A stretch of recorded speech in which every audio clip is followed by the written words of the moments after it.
పాలమూరు జిల్లాను భ్రష్టు పట్టించిన రేవంత్ రెడ్డి కేసీఆర్ ఇద్దరు తోడు దొంగలు అన్నారు బీజేపీ పార్లమెంట్ అభ్యర్థి డీకే అరుణ. షాద్నగర్ నియోజకవర్గం చౌదరిగూడ మండలంలో ఆమె ఎన్నికల ప్రచారం నిర్వహించారు.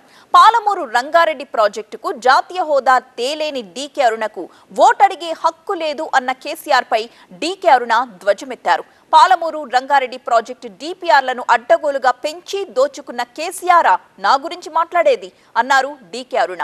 ఎన్నికల ప్రచారంలో రేవంత్ రెడ్డి ఒక్కో చోట ఒక్కో రకంగా మాట్లాడుతున్నారని, మల్కాజ్గిరి వరంగల్లో మహిళల్ని గెలిపించాలని కోరుతూ మహబూబ్ నగర్ వచ్చేసరికి పాలమూరు ఆడబిడ్డనైన తనను ఓడించాలని కోరడమేంటంటూ ప్రశ్నించారు.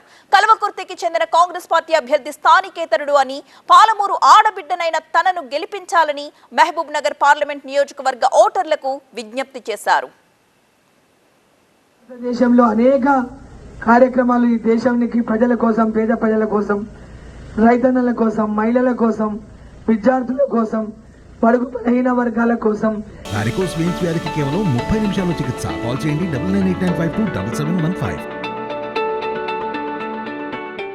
అనేక కార్యక్రమాలు తీసుకొచ్చిండ్రు, అనేక పథకాలు చేపట్టిండ్రు. ఈరోజు ప్రతి గ్రామంలో కూడా గ్రామ పంచాయతీలో అభివృద్ధి జరుగుతున్నది అంటే నరేంద్ర మోదీ గారి నిధులతోనే ఈరోజు గ్రామాల్లో అభివృద్ధి జరుగుతుంది.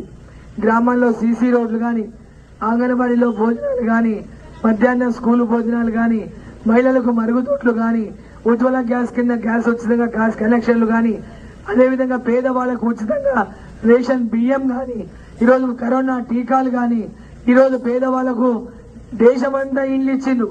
మన రాష్ట్రంలో ఇండ్లు రాలే. పేదవాళ్ళకు రేపు పొద్దున ఇల్లు రావాలంటే ఖచ్చితంగా నరేంద్ర మోదీ గారిని మనం గెలిపియాలి. ఇక్కడ పేదవారికి అందరికి ఇల్లు కావాలన్నా వద్దా? కావాలన్నా